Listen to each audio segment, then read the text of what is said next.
तो हेलो दोस्तों, जैसा कि आप यहाँ पर देख पा रहे हैं, आज की वीडियो में जो है हमारे कुछ क्वेश्चन और रह गए थे। इससे पहले की वीडियो जो हमने अपलोड की थी, तो उस वीडियो में थोड़ी गड़बड़ी हो गई थी, जिस कारण वो वीडियो जो है ज़्यादा बड़ी नहीं हो पाई थी और उसके आगे के प्रश्न रह गए थे। तो सबसे पहले इस वीडियो में जो है दो या तीन क्वेश्चन रह गए, तो वो अभी हम आपको बताएंगे। अभी मैं यूट्यूब पर गया और मैंने सर्च किया कक्षा 10वीं त्रैमासिक परीक्षा 2022 विज्ञान का पेपर। तो वहाँ वहाँ 20 से 30 वीडियो पर कितने व्यूज़ आ चुके हैं?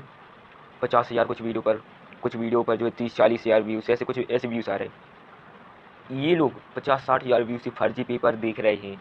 अभी आप लोग ये सोचिए बच्चों कि अभी आपकी कक्षा 10वीं, ठीक है, आपकी कक्षा 10वीं त्रैमासिक परीक्षा का जो है टाइम टेबल नहीं आया है, ठीक है। आपकी कक्षा 10वीं, यहाँ पर देखिए आप लोग, आपकी कक्षा 10वीं त्रैमासिक परीक्षा का आपका टाइम टेबल नहीं आया है और इन्होंने जो है आपका रियल पेपर आपको यूट्यूब पर प्रोवाइड करवा दिया है। अभी आप सोचिए क्या ये पेपर रियल है? सुनो, ये पेपर आप अगर पढ़ के जाओगे तो आपने कितना ही मेहनत क्यों ना की हो, आपने कितनी पढ़ाई क्यों ना की हो, आप जो है मात्र पास होकर रह जाएंगे। आप पास होकर रह जाएंगे और 10वीं में बहुत कम नंबर आएंगे। अगर आप कुछ करना चाहते हो, कुछ बनना चाहते हो, तो आपको किसी भी चीज़ पर निर्भर नहीं रहना है।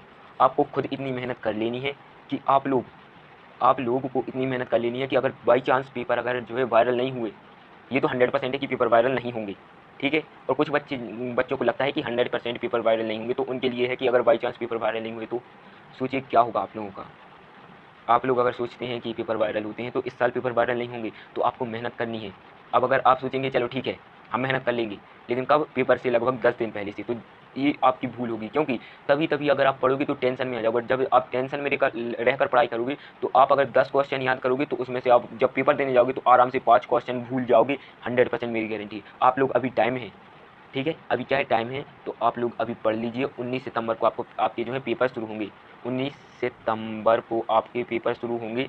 ये जो है इसका नोटिस आ चुका है और आपका जो है टाइम टेबल आपका जल्दी से जल्दी जो है आपका टाइम टेबल जल्दी से जल्दी जारी कर दिया जाएगा, ठीक है। तो मैं ये वीडियो में जो है 2-3 प्रश्न रहेगा तो अभी हम करवा देंगे।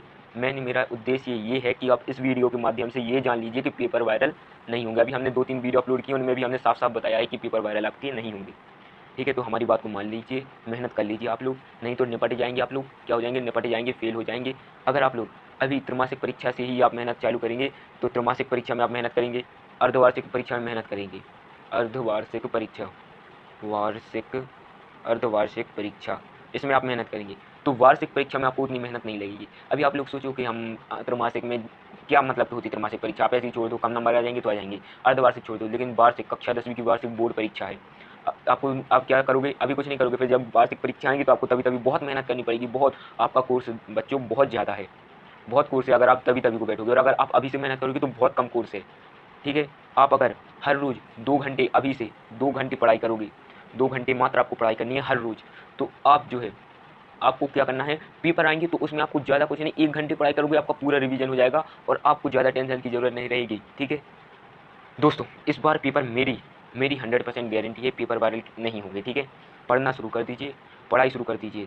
दिन में आपका जितना मन लगे आप पढ़ाई करिए।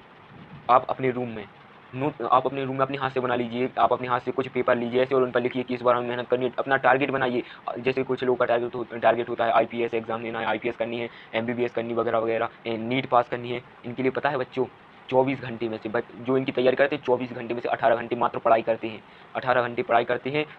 बताइए, सोचिए, आपको मात्र 2 घंटे पढ़ाई करनी। अभी से तैयारी करना शुरू कर दीजिए आप लोग। 2 घंटे, फिर 3 घंटे, फिर 4 घंटे, ऐसे करके आप लोग जो है अपना पढ़ाई का टाइम बढ़ाते जाइए और पढ़ते जाइए।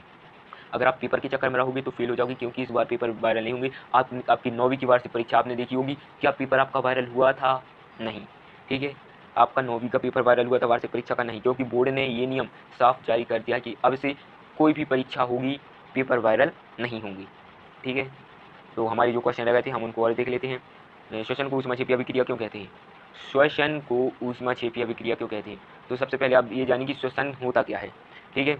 तो मनुष्य द्वारा, ठीक है, जो मनुष्य या कोई भी प्राणी द्वारा जो शरीर में ग्रहण की गई ऑक्सीजन, ठीक है, और उस ऑक्सीजन को कोशिका की आवश्यकता के अनुसार खाद्य पदार्थों के विघटन में उसका उपयोग करना श्वसन कहलाता है, ठीक है।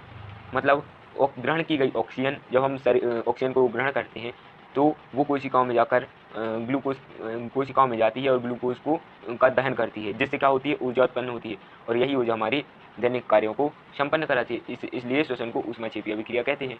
ऊष्माक्षेपीय अभिक्रिया मैंने पिछली वीडियो में बताया था क्या होता है। वे अभिक्रियाएं जिसमें ऊर्जा के साथ वे अभिक्रियाएं जिसमें उत्पाद के साथ साथ ऊर्जा भी उत्पन्न होती है, उन्हें ऊष्माक्षेपीय अभिक्रिया कहते हैं। तो श्वसन क्रिया में भी क्या होता है, उत्पाद के साथ साथ ऊष्मा भी उत्पन्न होती है। ठीक है, तो आप इसको अच्छे समझ लीजिए। श्वसन श्वसन यहाँ पर देखिए, श्वसन क्रिया सभी जीवित प्राणियों में होती है, मतलब सभी जितने भी प्राणी जीवित रहते हैं वो सांस लेते हैं। ठीक है, हमें जीवित रहने के लिए ऊर्जा की आवश्यकता होती है। अगर हमें ऊर्जा नहीं मिलेगी तो हम जीवित रह पाएंगे नहीं। तो हमें जीवित रहने के लिए ऊर्जा की आवश्यकता होती है और यह ऊर्जा हमें, ये जो ऊर्जा होती है कहाँ से प्राप्त होती है, भोजन से। यह ऊर्जा हमें भोजन से प्राप्त होती है। श्वसन क्रिया के दौरान, मतलब जो हम श्वसन क्रिया होती है उसके दौरान जो हम ग्रहण की गई ऑक्सीजन, जो हमने ऑक्सीजन ली, वो क्या होती है, कोशिका में जाकर कोशिका में जाएगी और ग्लूकोज का दहन करेगी। और ग्लूकोज कहाँ से मिलेगा, जब हम भोजन खाएंगे उसका पाचन होगा और पाचन होने के बाद उससे क्या बनेगा, ग्लूकोज। तो जो ग्लूकोज होगा और हम जब श्वसन क्रिया, जब हम ऑक्सीजन लेंगे और जो हम भोजन पचाने के बाद जो ग्लूकोज होगा, वो ऑक्सीजन उस ग्लूकोज का क्या करेगी, दहन करेगी और इससे क्या होगी, उत्पन्न ऊर्जा। और यही ऊर्जा हमारे दैनिक कार्यों को संपन्न कराती है, इसलिए श्वसन को ऊष्माक्षेपीय अभिक्रिया कहते हैं। ठीक है, फिर इसके बाद है अवक्षेपण अभिक्रिया से आप क्या समझते हैं, उदाहरण देकर स्पष्ट कीजिए। ठीक है, तो जब सोडियम सल्फेट की क्रिया बेरियम क्लोराइड से की जाती है तो एक श्वेत रंग का पदार्थ बनता है जो जल में अवलीय होता है। इस पदार्थ को अवक्षेपण कहते हैं, अवक्षेपण अभिक्रिया कहते हैं। ठीक है, इस पदार्थ को अवक्षेपण कहते हैं और इस क्रिया को अवक्षेपण अभिक्रिया कहते हैं। मतलब देखिए, जब ये सोडियम सल्फेट है, ठीक है, और ये बेरियम क्लोराइड है, जब इन दोनों की क्रिया की जाएगी तो एक सफ़ेद रंग का पदार्थ बनेगा। इस पदार्थ को हम क्या कहते हैं, इस पदार्थ को अवक्षेपण कहते हैं। और ये जो पूरी अभिक्रिया हुई, इसे क्या कहते हैं, अवक्षेपण अभिक्रिया कहते हैं। ये अवक्षेपण अभिक्रिया है और ये पदार्थ अवक्षेपण है। इसके बाद जो है इसका उदाहरण भी आप देख लीजिए। ठीक है, NaSO4 + BaCl2 arrow BaSO4 + 2NaCl। ठीक है, लोहे की वस्तुओं को हम पेंट क्यों करते हैं, अभी मैंने बताया था कि लोहे की वस्तु को पेंट क्यों किया जाता है। अगर इसे संक्षिप्त में बोले तो जंग से बचाने के लिए लोहे की वस्तु को हम पेंट करते हैं। ठीक है, लोहे की वस्तु पर जंग ना लगे इसलिए हम इसे पेंट करते हैं। ठीक है, तो इसे हम विस्तार में अच्छे से समझें तो लोहा एक धातु तत्व है। लोहे को जब वायुमंडल में खुला रखा जाता है तो ये वायुमंडल की नमी व आर्द्रता से क्रिया करके अपने ऊपर लाल भूरे रंग की परत बना लेती है, जिसे हम जंग कहते हैं। और यह धीरे धीरे संचारित होने लगती है और इस संचारण को रोकने के लिए लोहे की वस्तुओं को पेंट किया जाता है। अगर 3 नंबर का प्रश्न है तो आपको यहाँ से यहाँ तक लिखना है। अगर 2 नंबर का है तो आपको क्या लिखना है, लोहा एक धातु तत्व है। जब इसे वायुमंडल में खुला रखा जाता है तो ये वायुमंडल की नमी से क्रिया करके अपने ऊपर जंग नामक एक मलिन परत बना लेती है और धीरे धीरे संचारित होने लगती है। इस संचारण को रोकने के लिए लोहे की वस्तुओं पर पेंट किया जाता है। इतना लिखना है बस आपको। तेल एवं वसायुक्त खाद्य पदार्थों को नाइट्रोजन से प्रभावित क्यों किया जाता है, तेल एवं वसायुक्त खाद्य पदार्थों को लंबे समय तक रखने तेल एवं वसायुक्त खाद्य पदार्थों को लंबे समय तक रखने से पदार्थ के स्वाद तथा गंध बदल जाते हैं, अर्थात ये विकृत गंधिता हो जाते हैं। हमने अभी आपको बताया था जिस पदार्थ का स्वाद या गंध बदल जाए वो क्या हो जाता है, विकृत गंधिता। तो वह विकृत गंधिता हो जाता है। इस समस्या से बचने के लिए पदार्थों को वायुरोधी बर्तनों में रखना चाहिए और उन बर्तनों में नाइट्रोजन गैस प्रवाहित की जाती है। ठीक है, तो आपको ये जो है उत्तर लिख देना है। बस हो गए आपके जो है कक्षा 10वीं। यहाँ पर आप देखिए कक्षा 10वीं अध्याय 1 के जितने भी प्रश्न थे जो आपके पेपर में आने वाले हैं वो सभी हमने आपको बता दिए 3 वीडियो में। कितनी वीडियो में, 3 वीडियो में। अब इन 3 वीडियो की सभी प्रश्न आप 3 घंटे में याद कर लेना, हो जाएंगे 3 घंटे में याद। ठीक है, आपको पता है क्या करना है, इन प्रश्नों को याद करने की मैं एक आपको ट्रिक बताता हूँ। आपको किसी शांत कमरे में जाना है जहाँ पर कोई ना आए, बिल्कुल शांति हो। ठीक है, और लगभग या तो सुबह की 5 से 6 बजे हों या शाम की आपकी लगभग 4 से 5 बजे हो। ठीक है, तो आपको अच्छी शांति से फ़ैन ऑन करके मस्त अच्छी एक कड़क चाय लेनी है और उसको शांति से पीनी है और फिर इन प्रश्नों को याद कर लीजिए। आपका माइंड रिलैक्स हो जाएगा। फिर आप जब इन क्वेश्चन आंसर को याद करेंगे तो आपको आसानी से याद हो जाएंगी। ये जो है इसकी ट्रिक है। ठीक है, तो आप इनको एक बार ये जो है इसको ट्राई कीजिए, आपको 100% याद हो जाएंगे। आपका ये क्वेश्चन आंसर पता है कब याद होंगी, जब आपका माइंड रिलैक्स होगा। तो आप अपना माइंड रिलैक्स कीजिए, आप अपने माइंड को बिल्कुल शांत करके इन प्रश्नों को याद कीजिए। और मेरी एक बात ध्यान रखिए कि पेपर वायरल नहीं होंगे। बच्चों मान लो बात, कर लो मेहनत और इस वीडियो को ज़्यादा से ज़्यादा शेयर कीजिए, वीडियो को लाइक कर लीजिए, चैनल को सब्सक्राइब कर लीजिए। आज की वीडियो में इतना ही, चलते हैं। जय हिंद, जय भारत। और विज्ञान का अगले वीडियो में हम जो है अगली वीडियो में हम हिंदी करने वाले हैं।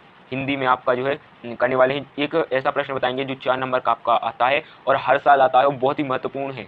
ठीक है, तो अगली वीडियो में हम हिंदी करने वाले हैं। तो आज की वीडियो में इतना ही, चलते हैं। जय हिंद, जय भारत।